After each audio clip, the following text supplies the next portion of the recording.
Hello and welcome to the Nursing Mantra, a helping hand for all aspiring nurses. Today we are back with a new video that is episiotomy. Episiotomy हम आज जानेंगे कि episiotomy क्या होती है और क्यों की जाती है, एज वेल एज इसका क्या क्या सिग्निफिकेंस होता है ड्यूरिंग लेबर या फिर डिलीवरी में, और क्यों ये हेल्पफुल है ड्यूरिंग अ नॉर्मल डिलीवरी। तो अगर आपको वीडियोस अच्छी लगती हैं और हेल्पफुल लगती है तो प्लीज़ हमारे चैनल को सब्सक्राइब करो। And we also upload videos like case studies, case presentations and nursing care plans. So for more such videos please subscribe our channel and share it with your friends. Without wasting any time let's start. सबसे पहले जान लेते हैं episiotomy क्या होती है। See, episiotomy is a surgical incision made in the perineum during the second stage of labor to enlarge the vaginal opening and facilitate the delivery। Episiotomy क्या है? एक सर्जिकल इंसिजन है जो कि पेरिनियम में लगाया जाता है सेकेंड स्टेज ऑफ लेबर के दौरान, ताकि वेजाइनल ओपनिंग को एनलार्ज किया जा सके और जो डिलीवरी है बेबी की वो आसानी से हो सके, ईजिली हो सके। अब पेरिनियम क्या है? Perineum area between the vaginal opening and the anus. Anus और वेजाइनल ओपनिंग के बीच में जो एरिया होता है उसे हम पेरिनियल एरिया या पेरिनियम बोलते हैं। ठीक है, तो क्या है कि इंसिजन है। It is usually performed to prevent uncontrolled perineal tears, shorten the second stage of labour और असिस्ट इन कॉम्प्लिकेटेड डिलीवरीज। इसका काम क्या है?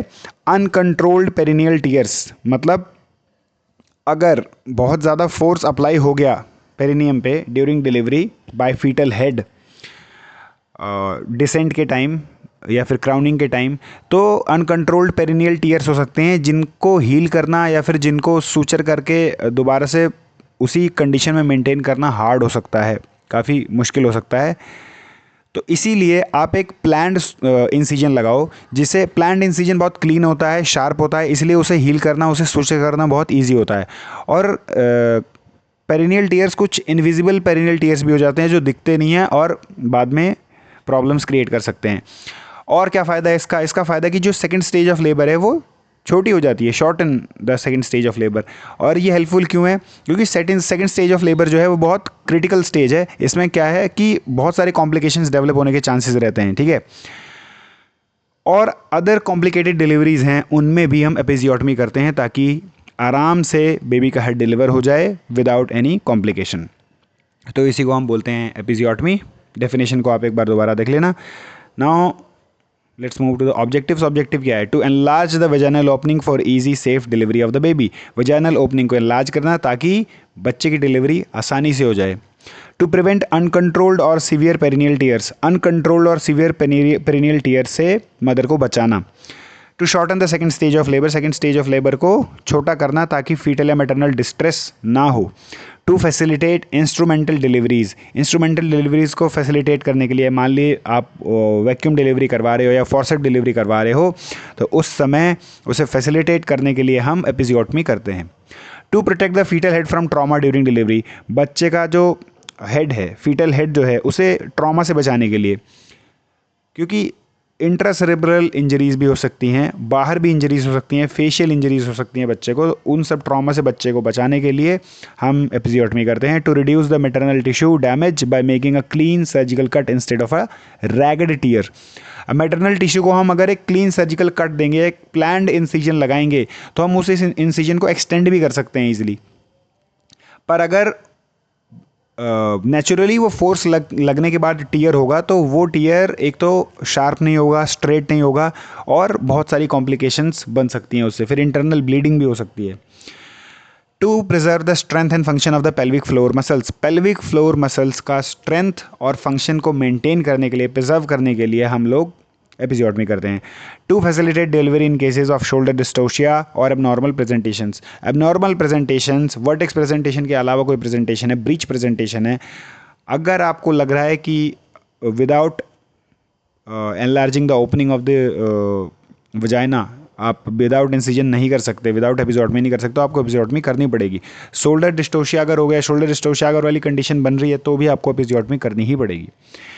तो ये ऑब्जेक्टिव्स होते हैं। देन आ जाते हैं इंडिकेशंस पे। इंडिकेशन में सबसे पहला है रिजिड पेरिनियम। अगर पेरिनियम रिजिड है, ऑब्वियसली आपको एपिजियोटमी करनी पड़ेगी। रिजिड मतलब होता है हार्ड। ठीक है। Imminent perineal tears, when severe tearing is likely. अगर imminent perineal tears imminent perineal tear होने के चांसेस हैं या फिर हो चुके हैं तो आप एपिजियोटमी आपको करनी ही पड़ेगी। प्रोलॉन्ग्ड और obstructed second stage of labour, बहुत जो सेकंड स्टेज ऑफ लेबर है वो लंबा खिंच गया है। तो फिर fetal distress to shorten delivery time, fetal distress ना हो क्योंकि सेकंड स्टेज ऑफ लेबर में बच्चे का हेड एंगेज ऑलरेडी हो चुका है, ठीक है, तो बच्चा डिस्ट्रेस में ना चला जाए, इसलिए टाइम ऑफ डिलीवरी को शॉर्टन करने के लिए हम करते हैं। फिर इंस्ट्रूमेंटल डिलीवरी, अगर फोर्सेप या वैक्यूम एक्सट्रैक्शन आप करवा रहे हो तो आप एपिजियोटमी आप करोगे, ठीक है।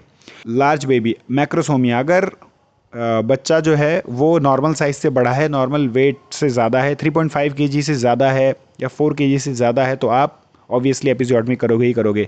फिर बिग हेड सेफालोपेल्विक डिस्प्रपोर्शन, मतलब बच्चे का हेड तो बड़ा है, जैसे केसेस हो जाते हैं ना, कभी कभी हाइड्रोसेफालस हो सकता है, बच्चे का हेड बड़ा है और जो पेल्विस का डायमीटर है तो उसका हेड का और पेल्विस का जो प्रोपोर्शन होना चाहिए, अनुपात समानुपात जिसे हम बोलते हैं हिंदी में, वो अगर सेम नहीं है, वो अगर एडिक्वेट नहीं है तो आपको एपिजियोटमी करना पड़ेगा। फिर शोल्डर डिस्टोशिया हो गया, to create some more space for manoeuvres करने के लिए और स्पेस क्रिएट करना पड़ता है, जिसके लिए आप एपिजियोटमी करोगे।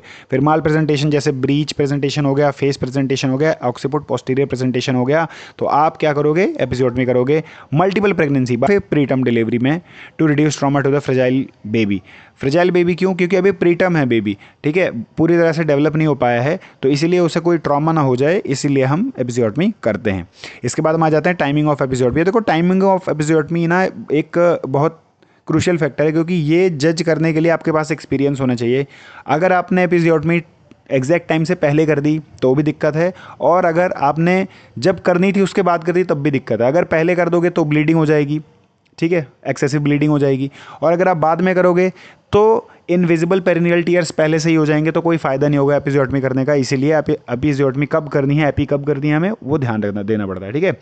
It is not done routinely at the beginning of the second stage of labor. It is usually performed when the fetal head is distending, the perineum and crowning is imminent. ये कब करा जाता है? जब बच्चे का head distend हो गया पेरिनियम में और क्राउनिंग हो गई है। इसमें क्या है, ये ज़रूरी नहीं कि second stage of labour start हो और आपने एपी कर दी, ऐसे नहीं कर सकते, ठीक है। The perineum becomes thin, bulging and stretched tightly over the presenting part. The fetal head is visible at vulva without receding back between contractions. But देखो कॉन्ट्रैक्शंस आते हैं तो क्या होता है कि एक कॉन्ट्रैक्शन एक प्रोपल्सिव फोर्स की तरह काम करता है ना, बाहर बच्चे को मतलब निकालने के लिए कॉन्ट्रैक्शंस काम करते हैं, ठीक है। अभी अगर कॉन्ट्रैक्शंस के बीच में जो रिलैक्सेशन का टाइम है, अगर उसमें बच्चे का हेड रिसीड होकर दोबारा से कैविटी में जा रहा है, पेल्विक कैविटी में जा रहा है, तो ऐसे आप उस समय एपिजियोटमी नहीं कर सकते। आप तभी एपिजियोटमी करोगे जब बच्चे का हेड इंगेज प्रॉपरली हो गया है और अब बच्चे का हेड रिसीड बैक नहीं हो रहा है, क्राउनिंग हो चुकी है, बच्चे का हेड रिसीड बैक नहीं हो रहा है, पीछे नहीं जा रहा है, रिसेशन नहीं है, तो आप एपी कर दोगे फिर उस time. Just before the delivery of the head to minimise blood loss and prevent early tearing, 3 to 4 centimetre of the baby's head should be visible. इतना बेबी का हेड विजिबल होना चाहिए। इसके बाद एडवांटेजेस पे आ जाते हैं। मैटरनल एडवांटेजेस क्या है भाई? सीवियर और अनकंट्रोल्ड पेरिनियल टीयर से बचाता है मदर को, क्विक डिलीवरी में हेल्प करता है, और अगर second stage of labour prolonged है तो उसे छोटा करने में, मतलब ज़्यादा लंबा नहीं होना चाहिए ना। ट्रॉमा पेल्विक फ्लोर मसल्स का उसे रिड्यूस करता है, चांसेस को रिड्यूस करता है, और इसे करने के बाद ट्रॉमा ना होने का बिल्कुल आप अश्योरिटी एक ले सकते हो कि आप ट्रॉमा नहीं ही होगा मदर को, ठीक है। Provides more space for instrumental deliveries. अगर फोर्सेप या वैक्यूम एक्सट्रैक्शन कर रहे हो तो ज़्यादा स्पेस प्रोवाइड करता है। Cause less damage compare to ragged tears, कम डैमेज होता है एज़ कंपेयर टू अगर आप कोई भी आपने एपिजियोटमी नहीं करी है, कोई भी आपने प्लांट इंसिजन नहीं लगाया, तो जब एक्सेसिव फोर्स डिलीवर होगा due to contractions on the perineum, तो पेरिनियल लासरेशंस एंड टीयर्स होंगे, कुछ इनविजिबल लासरेशंस भी होंगे जो दिखेंगे नहीं, बाद में इंटरनल ब्लीडिंग हो जाती है उनकी वजह से और इश्यूज क्रिएट हो जाते हैं बहुत। Help preserve pelvic floor function and may reduce risk of prolapse या इनकॉन्टिनेंस। पेल्विक फ्लोर के जो फंक्शन हैं उन्हें प्रिजर्व करने में हेल्प करता है, और प्रोलैप्स और इनकॉन्टिनेंस का जो रिस्क है उससे भी बचाता है। इसके बाद हम देखेंगे फीटल एडवांटेजेस, बच्चे को क्या फ़ायदा है। Shorten second stage of labour, वही सिंपली क्या है, रिड्यूस करता है चांसेस ऑफ फीटल हाइपोक्सिया या फिर एस्फिक्सिया के चांसेस।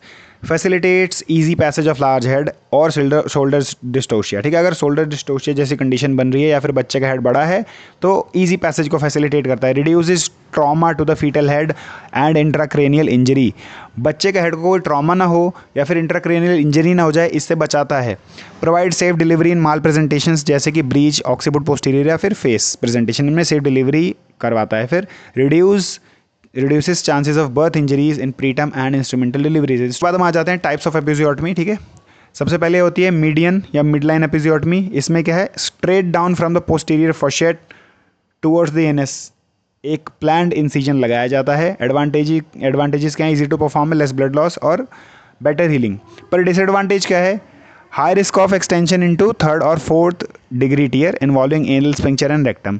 इसमें थर्ड और फोर्थ डिग्री टीयर हो सकता है एनल स्पिंक्चर और रेक्टम में। फिर आती है mediolateral episiotomy. Incision is made at 45 degree angle from the midline directed laterally usually to the right. Advantages क्या हैं, lower risk of extension into anal sphincter या रेक्टम। मीडियोलेटरल एपिजियोटमी सबसे ज़्यादा परफॉर्म करी जाती है क्योंकि ये सबसे ज़्यादा सेफ है, ठीक है। मिड लाइन से 45 डिग्री के एंगल पे हम इंसिजन लगाते हैं, ठीक। और इसमें क्या है, एनल स्पिंक्चर या फिर रेक्टम इन्वॉल्व हो जाए इस इंसिजन में, इसके चांसेस बिल्कुल कम होते हैं, बिल्कुल मतलब नेग्लिजिबल होते हैं। इसलिए यही एपिजियोटमी सबसे ज़्यादा आजकल परफॉर्म करी जाती है।